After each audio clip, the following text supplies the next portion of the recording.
All right guys, so today we're going to be replacing the upper intermediate shaft on my 2020 Denali because this has already been replaced by the dealer, but since I'm out of warranty, they won't do it unless I pay. So I've watched a couple videos of older trucks, and basically the part in question is this one with the white label on it. I don't know if you can see that.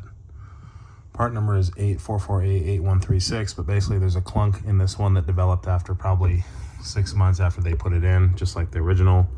There's now a new part number that replaces this and is supposed to be better.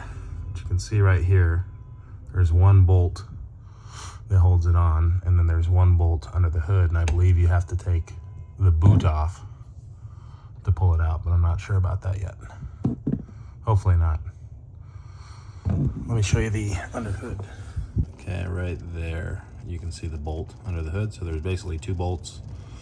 And then if I have to take the boot off, there's 3 bolts holding it on, which are behind all these wires. So that'll be a little bit tough to get to, but we'll figure it out.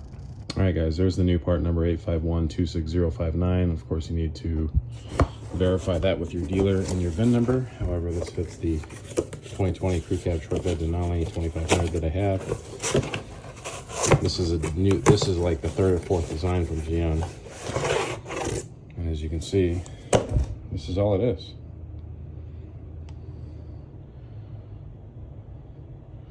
(851-26059). That's not the whole part number. I don't know what that is. I'm hoping this is correct. You can see that if you pay attention to the first one that's underneath the dash, there's where the bolt goes in. And it doesn't have this one doesn't have a giant knuckle right here. It's very much thinner. And even though it telescopes, you know, it's pretty much the same thing. There's the under hood piece. Let's go ahead and figure out how this goes in. All right guys, so to get the shaft out, there's an 11mm bolt down there underneath the dash, and there's a 15 underneath the hood. Now there's a clock spring behind the airbag in the steering column. So you want to secure that with a seat belt to make sure that the wheel doesn't spin and break the clock spring on you, because you'll be in a world of hurt. So secure the steering wheel and proceed with removing the 11mm and the 15mm, and then we'll go from there.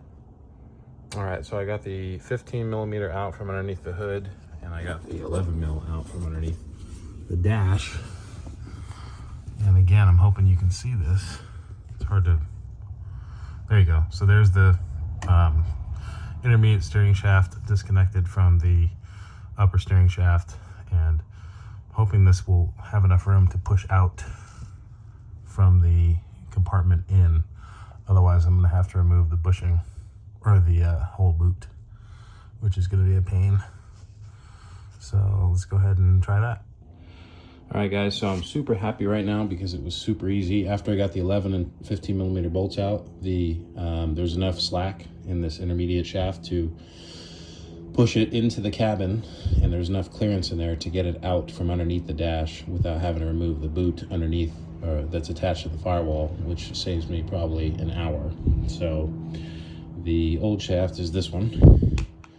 The new one is this one. And again, this is the updated design from the one that the truck came with from the factory. So this is what they put in at about, I don't know, maybe 15,000 miles when it first started clunking. The truck has 62,500 on it right now. So this went in at about 15, I think. And then the clunk was gone for a few months and it came back. It's been back ever since. So this is the new updated design. You can see it's different part number and completely different as far as this design here. So I don't know, I've read online people have had this new shaft in there for, you know, 30,000 plus miles and no clunking. So hopefully 3rd time is the charm.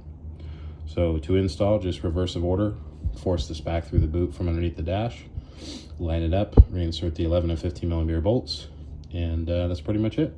All right guys, there it is. The new upper intermediate shaft is installed. Probably took me 30 minutes, and probably 10 of those minutes were just trying to figure out what size these bolts were. This is an 11mm. The one under the hood is a 15. You do not have to remove the boot in the firewall. It will collapse inward and pop out over this little air vent here.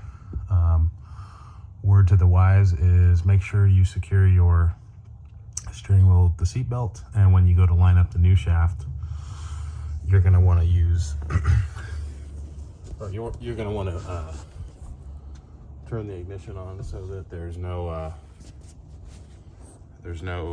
tightness in the steering wheel, and you can adjust it, you know, side to side so you can wiggle it in. All right, so there's the connection under the hood, the 15 mil, and I torqued that just by brute strength, but I think it's 35 foot-pounds. You're gonna want to verify that for yourself, but for me, I just torqued it as hard as I could, and that's good enough for me. So I'll report back to you guys if this fixes my clunk. Anyway, thanks for watching. Make sure you like and subscribe.